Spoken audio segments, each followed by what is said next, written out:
Ndugu zangu wapendwa katika Kristo, tunapoadhimisha siku ya upashanaji habari, mawasiliano, tunapenda tujikumbushe hayo ambayo inabidi tuyafanye ili kwamba mawasiliano yetu yote yawe ya kuleta furaha, kutangaza huo upendo wa Mungu ambao leo kwa namna ya pekee unatangazwa kwanza na huyo ambaye tumemsikia Isaya katika somo lake anatuandikia somo la kwanza.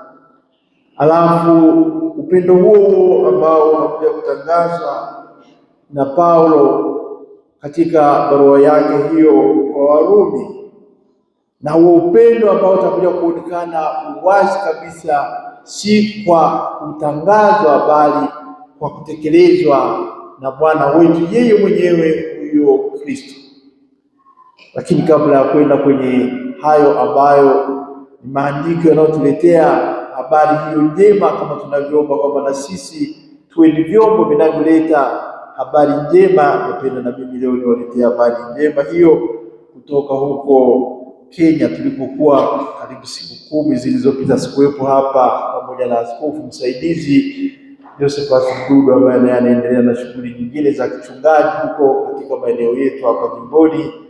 Habari njema hiyo ambayo inaenda zaidi kwa hao vijana pamoja na familia zetu, kwamba sisi kama maaskofu wa kanda ya Afrika Mashariki wanaoita ni AMESEA, kwamba azimio kubwa ambalo tumekuwa nalo ambalo ilikuwa ndio mada kuu ya mkutano wetu huko ni kuona namna gani katika huo moyo wa kisinodi tutaweza kuwa pamoja, kuandamana pamoja na vijana wote, vijana katika kuwafanya wawe basi ni wajengaji pamoja na sisi, ni wajengaji wa hayo madaraja yanayokuja kuleta hiyo haki, kuleta upendo, maelewano na kuleta ushirikiano. Ni habari njema hiyo ambayo imeletwa na inapitishwa kwa wote hawa ambao ni waamini, wanaamini katika hicho ambacho Kristo mwenyewe kileta. Tufanya hizo jumuiya, tufanya hizo familia, tufanya sisi watu tukue katika huo utu, lakini tukiwa pamoja wote tukishirikiana, kila mmoja katika nafasi yake kuyafanya hayo ambayo yanakuja kukomboa ulimwengu. Ni habari njema kwa vijana ambao wameomba, na tulikuwa nao vile vile katika vikao vyetu, tumefuata wengine katika mitandao, vyombo hivi hivyo ambavyo tunaviombea leo, na tunapenda kwamba hiyo habari njema kweli ienee kwa muda wote, tuweze kuona namna gani tutashirikiana pamoja na hao vijana ambao ni wengi kabisa, sio tu katika jimbo letu kuu hili la Tabora Tanzania, hata katika maeneo yetu yote hayo ya majimbo na nchi hizo 9 ambazo zinaingia katika umoja wetu, pamoja na nyingine 2 ambazo zinahusishwa. Basi baada ya kuyasema hayo, ambayo ni habari njema ambayo nataka niwaletee ya kuona namna gani tutatembea pamoja na hao vijana na kusaidiana ili waweze kuifanya hiyo kazi wanayotuma wakaifanya ya kuyajenga hayo madaraja hayo ambayo ni muhimu sana. Turudi katika maandiko hayo matakatifu ambayo tumeyasikia leo. Hiyo habari anaileta huyo Isaya ambaye anatudai na atualika ili tuweze kutambua ni kitu gani hicho ambacho tunakitafuta. Kama ni kutafuta hicho ambacho kitatuletea faida, tukitafute na tukitoe kwa yule ambaye kweli anakuja kuileta hiyo faida. Na kama tunakuja au tunakwenda kutumia nguvu zetu zote tunazokuwa nazo, kama ni mali yetu ambayo tunakuwa nayo, kama ni ushirikiano wetu ambao tunakuwa nao, tuvifanye tukitafuta kile ambacho kinakuja kuleta hiyo ambayo ni thamani ya kudumu, sio yale ya muda tu. Na hayo sasa hivi yanaongelewa zaidi na hata viongozi, tukianza na kiongozi mkuu wa kanisa Baba Mtakatifu anapozungumzia hata utajiri tunaotafuta kile ambacho kinakuja kumjenga mwanadamu. Isiwe ni katika wingi wa vitu, hapana, ni kile ambacho kinafanya ule utu wa mwanadamu uweze kukua, ule utu wa mwanadamu uweze kupata thamani yake kama Mungu mwenyewe alivyotaka. Kumbe ndio hicho hata Isaya ambacho anakizungumza leo. Kama ni chakula tunachokitafuta, kiwe kweli ni chakula ambacho kitatuletea furaha ya ukweli, furaha ya uzima na uzima usioisha. Kama ni mali ambayo tunaenda kuitumia, tuitumie kweli katika kutafuta kile ambacho kinakuja kudumu. Na hilo atakuja kusisitiza zaidi huyo Paulo ambaye anawaandikia hao Warumi, akiwaelekeza sasa kwa nani yule ambaye atakuja kutoa hicho ambacho kwetu kinakuwa kina faida, kwetu kinakuwa kina thamani, kwetu kinakuwa kinaleta huo uzima ambao ndio ukombozi wenyewe tunaotafuta. Na yeye anasisitiza kama tulivyosikia katika hilo somo la pili, ni nani huyu ambaye atatutenga na upendo huu wa Kristo? Kwa hiyo anasisitiza kwamba chochote kile ambacho tunataka tukifanye sisi, tumtizame huyo ambaye ni Kristo anayekuja kukileta. Hakuna atakayetutenga na upendo wake, sio njaa, sio maradhi, sio uji, yote hayo hapana. Tukiwa naye huyo Kristo, tuwe na uhakika kabisa kwamba yeye atakuja kuleta hayo ambayo ni ya kutukomboa. Kama ni upendo, ni upendo huo wa ukweli ambao unatoka kwake aliyetufia, ambayo ni Mungu. Upendo wake unaokuja kuonekana katika Kristo yeye mwenyewe. Ndio hicho ambacho anakisisitiza huyo Paulo anapoandikia hao Warumi walioongoka. Sisi vile vile kama Warumi hao tulioongoka, tunapenda leo tumtizame huyo, ndio habari njema anayokuja. Kama ni mawasiliano mazuri, huyo Paulo anatoa sasa. Mawasiliano yake ni hayo ya kutualika sisi kwa kutumia mdomo wake, chombo hicho cha mawasiliano, na kutueleza kabisa kwamba tusiogope tutakapokuwa tumejifunga pamoja na huyo Kristo ambaye mwana wa Mungu aliyekuja kwetu akimwakilisha yeye mwenyewe huyo Mungu, naye ni Mungu anayekuja kutukomboa kwa upendo wake ambao unazidi yote hayo ambayo sisi tungelifikiri kwamba ndiye anakuja kutusaidia. Kwa hiyo tunataka tumwelekee yeye, tumtizame yeye huyo Kristo. Ndio ujumbe huo ambao tunaopata kutoka kwake huyu Paulo anapoandikia hao Warumi katika hilo somo la pili. Sasa yote hayo kama nilivyosema pale mwanzoni, yanakuja kuonekana katika yeye huyo Kristo ambaye anatabiriwa tangu akina Isaya. Alikuwa anatabiri huyo atakayekuja kutuletea hicho chakula ambacho kinakutupa uzima wa milele, kama yeye atakavyosema kwingine. Tutaki kuingia huko, lakini katika somo la Injili kutoka katika Injili ya Mathayo tunamsikia sasa yeye mwenyewe huyo ambaye alitabiriwa, yeye mwenyewe huyo ambaye sasa Paulo amemtaja katika somo hilo la pili.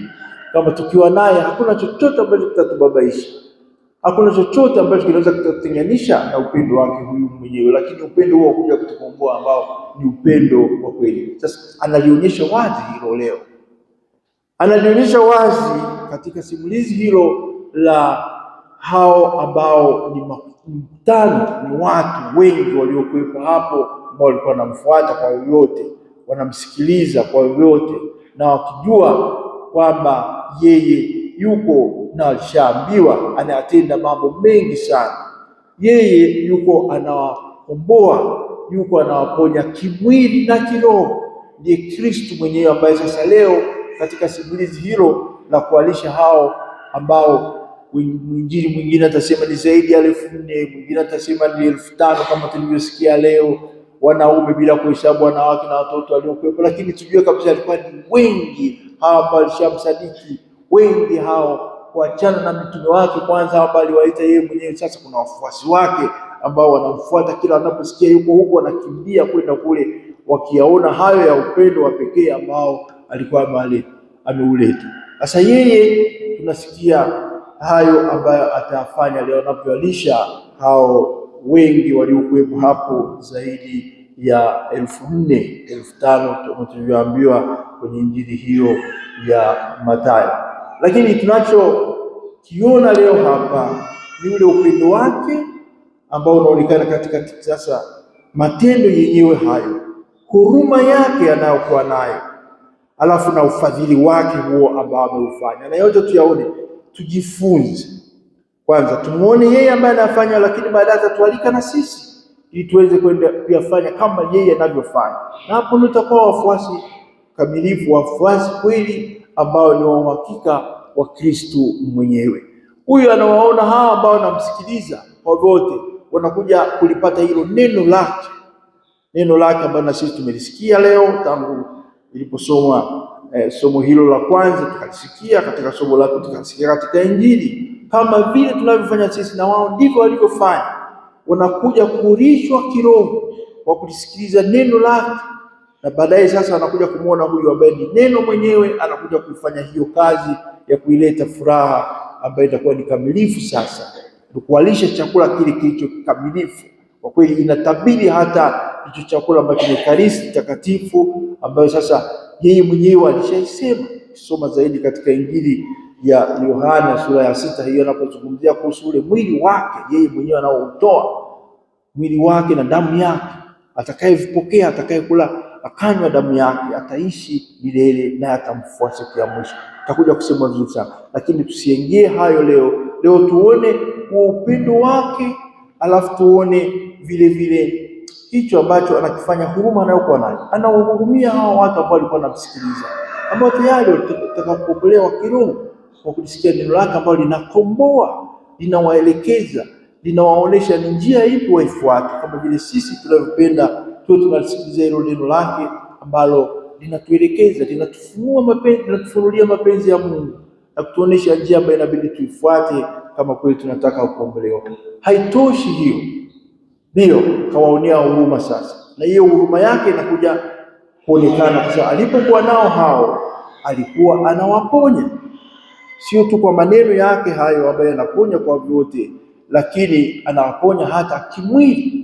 Kwa sababu tunaambiwa vile vile walikuwa wagonjwa ambao walikuwa wanaponywa, aliwaponya. Ni huruma yake hiyo, na huruma yake hiyo ndio kafanya wengi kweli wakaendelea kumsadiki na kumuona kwamba huyu ndiye amekuja kuleta huo Masia. Yeye ni Masia ambaye anakuja kukomboa, yuko anawakomboa.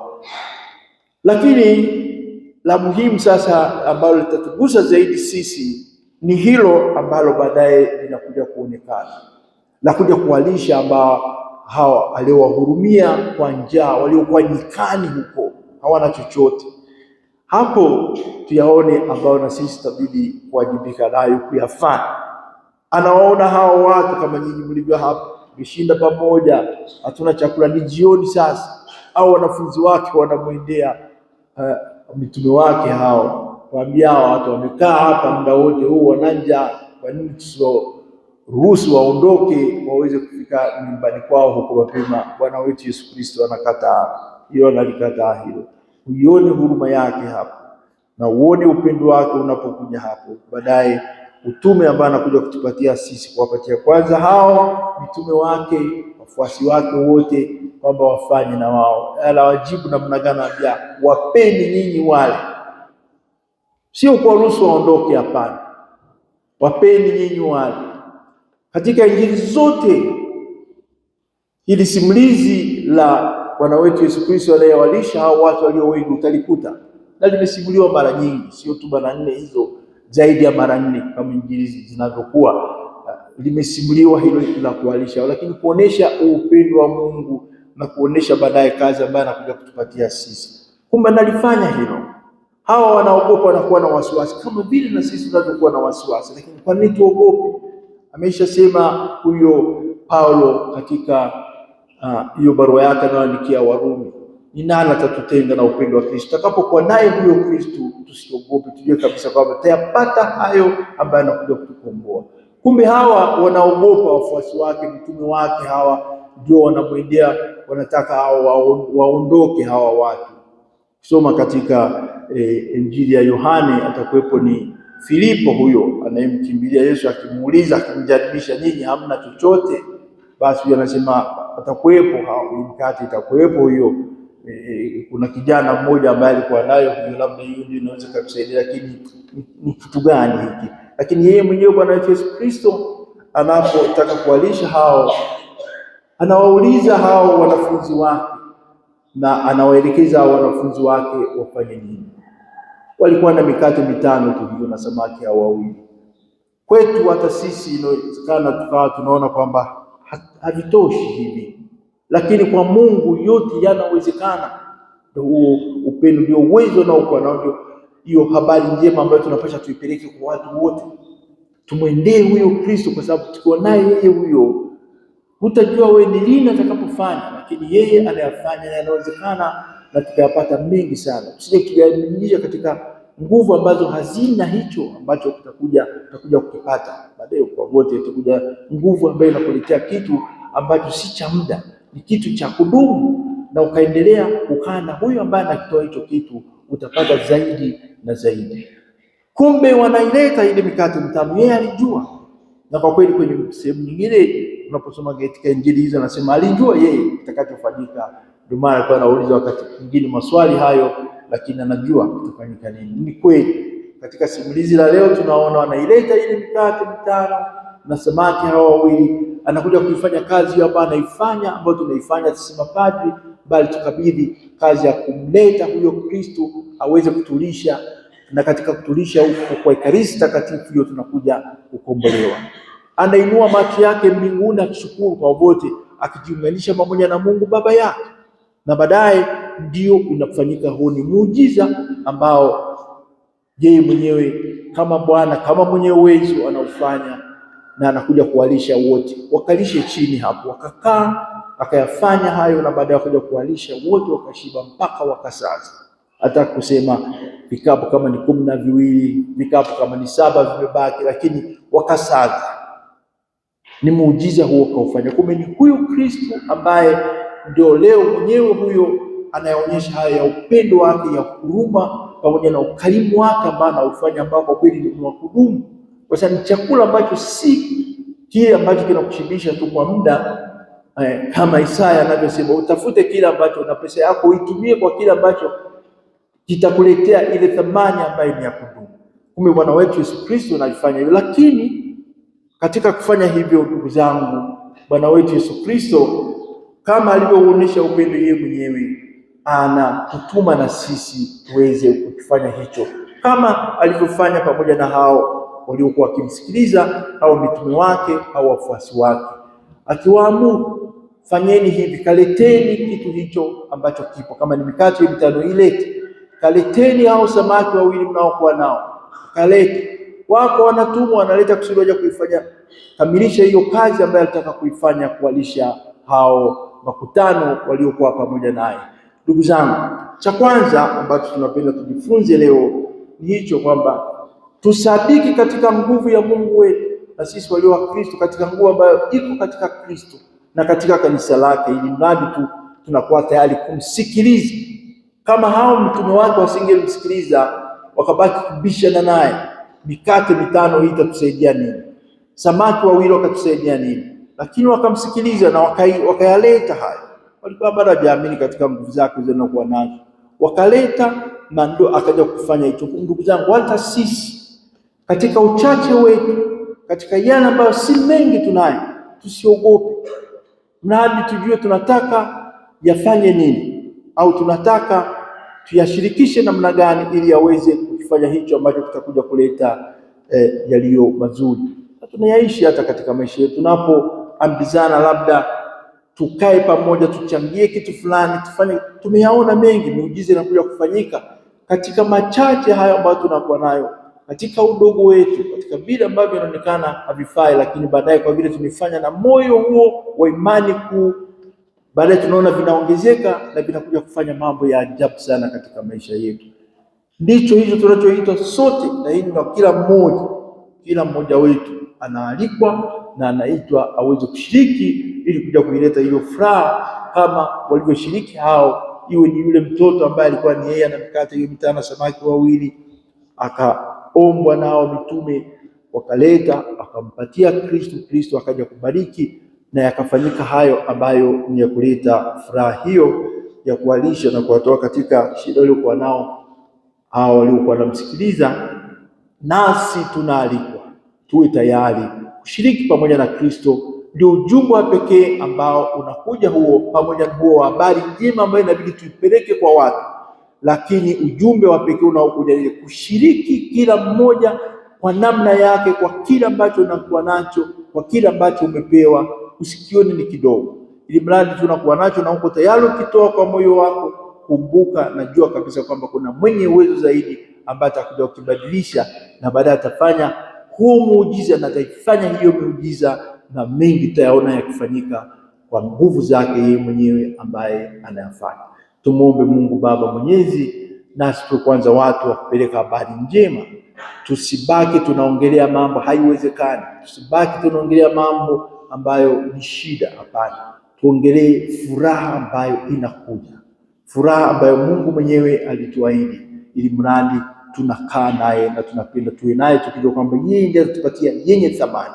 Baadaye tunayaona sasa hayo, tushiriki pamoja naye katika kuyaleta hayo yenye thamani ambayo yanatukomboa. Tumsifu Yesu Kristo.